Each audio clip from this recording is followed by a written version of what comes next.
Hello, friends! Welcome to Bright Green Futures, episode 27, Zines, Cultural Change, and Storytelling in the Underground.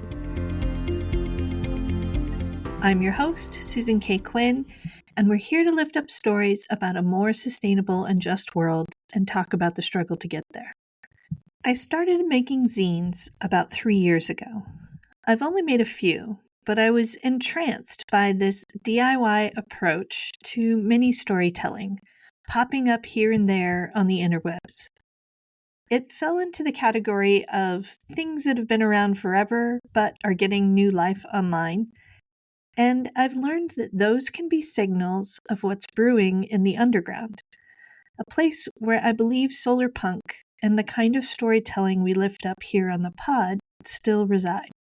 The idea that something isn't important until it, quote, scales up or, quote, hits the mainstream is something I've been heavily interrogating for a while. I think that's actually the opposite of how cultural change works.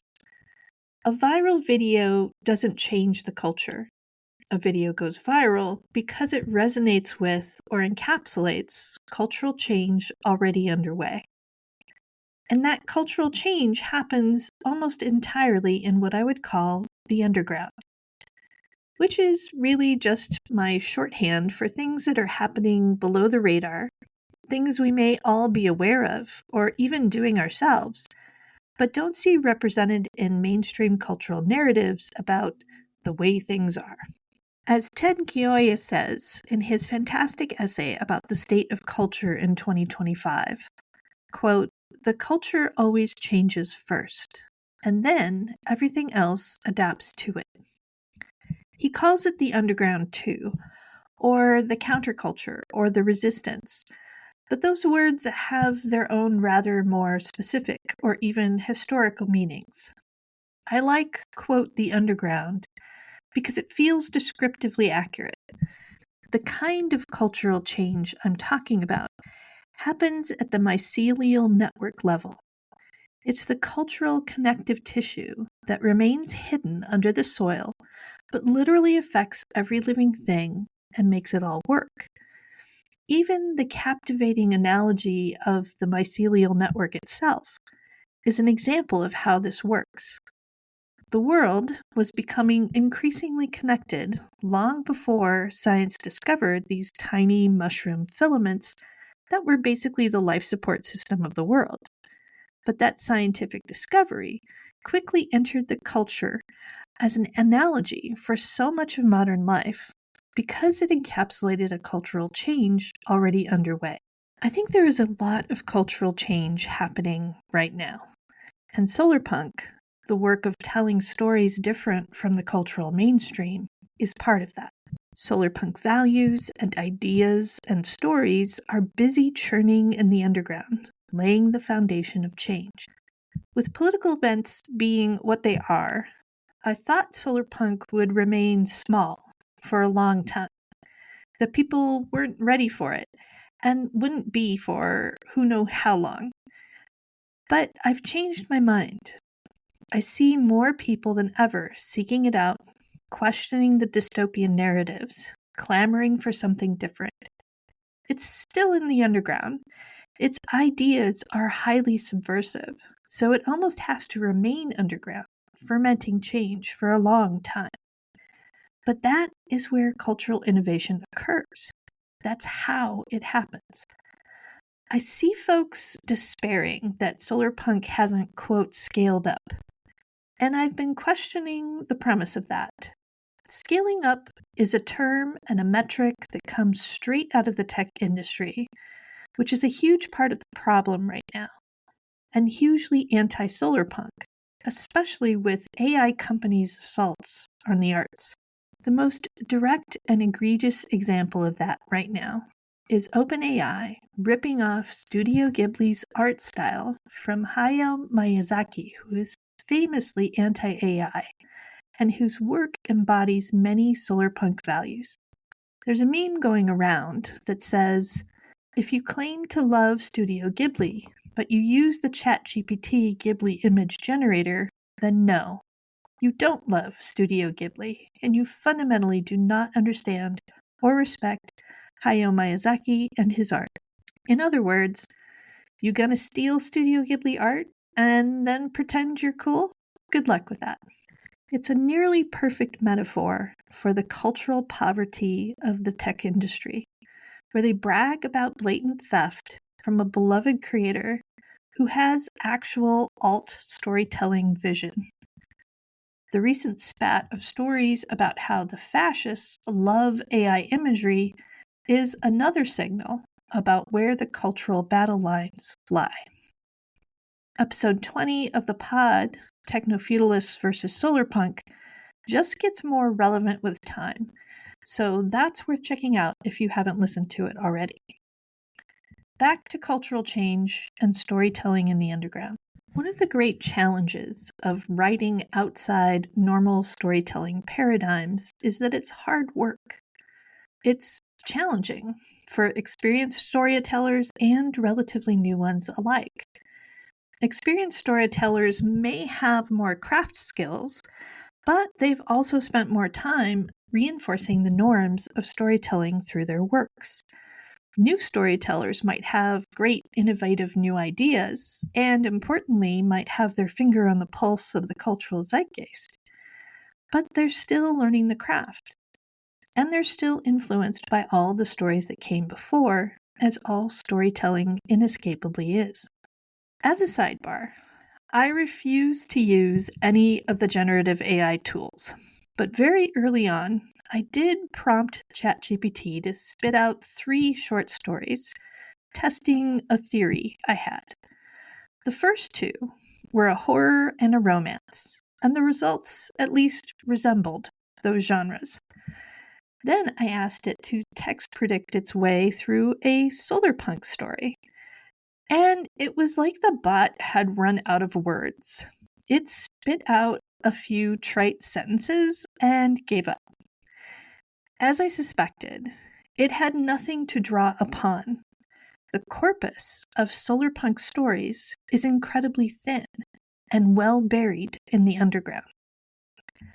This is one reason why the pod exists, to find the storytellers doing this innovative cultural work and not only lift up the stories so folks can find them, but connect the storytellers to one another so they can learn from and support each other.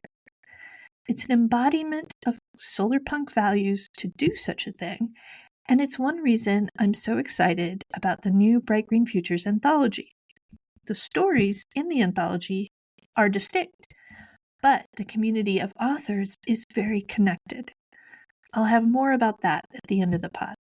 But the point is, it's difficult to create stories that go counter to mainstream storytelling's invisible rules about what counts as story and what doesn't.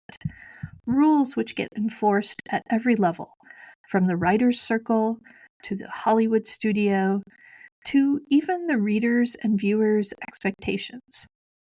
This is why creators need to gather together in the underground, seeking out other artists who share their visions and who they can learn from. Even while we're in community, respecting individual authorial voice is so important. Coherence in creative vision comes from people really digging deep and creating what they want to see on the page and on the screen. The nature of creativity is there are infinite modes, and group creative work definitely works for some. Case in point is the TV and film industry. But even there, strong creative vision carries the day, especially when battling against the deadening influence of AI and the forces of status quo that want to suppress subversive storytelling. The new breakout solarpunk film, Flow, is a fantastic example of this. Flow didn't break out because it was a Pixar film. It was the vision of a tiny team in Latvia. They were a small group with a strong vision that worked for years on something completely different, very outside all the storytelling paradigms, and it, quote, went viral and won an Oscar because it was innovative and different. which it was allowed to be because it operated outside the normal channels. Flow didn't, quote, scale up. It broke out like a weed through concrete due to the sheer power of its vibrant vision. Ideas don't spread only when a studio exec puts it on a big screen. Hollywood and mainstream presses almost definitionally lag behind the underground. Ideas germinate everywhere at once and grow where they find fertile ground. Flow germinated in a small team working their vision, and it grew wild because the ground was fertile for its message. Which brings me back to how the underground is constantly mulching, constantly making fertile space for new ideas to germinate, and why zines are making a comeback. First, I should clarify that I use the word zine interchangeably for two very different things. One is a contraction of the word magazine, which could be any collection of words and images, but zine generally refers to online sci-fi and fantasy short fiction magazines that are themselves a fertile underground for storytelling. The mainstream has its own form of this. The Atlantic and National Geographic are magazines, but they are not zines. Clark's World and Solarpunk magazine are zines. But the zines that I'm talking about today are the DIY kind that anyone can make, often simple printouts or hand illustrated, nothing fancy. In fact, the not fanciness of them is a key aspect. And so are the methods of distribution. According to Wikipedia, a zine is, quote, short for magazine or fanzine and is a small circulation self-published work of original or appropriated texts and images, usually reproduced via a copy machine. Zines are the product of either a single person or of a small group and are popularly photocopied in physical prints for circulation. Zines have a long history in feminist movements, the punk scene, and all kinds of marginalized cultures. In other words, the underground. When I saw zines having a resurgence, popping up online a few years ago, I was immediately intrigued, and I wanted to try my own hand at it. I fumbled about, which is exactly how you know you're doing something cool and creative, and eventually found my footing with my How to Solar Punk zine. I repurposed a Mastodon post that was more like a poem and illustrated it with some simple icons to tell a story in a mini 8-page booklet. You can print it with a standard black and white printer on an 8.5 by 11 piece of paper, which is a key part of zine making, having it be accessible and easy to share. There's a small trick in the folding to make it work, but I also made a how-to video on that, which has gotten a lot of shares. And because we live in the internet age now, I made a TikTok, which pages through the 8 pages of the How to Solar Punk zine and set it to music. Plus, my cat photobombed it. Perfect internet magic. This week, I made another zine, this one about why we tell hopeful climate fiction stories, and in celebration of the upcoming release of the Bright Green Futures anthology.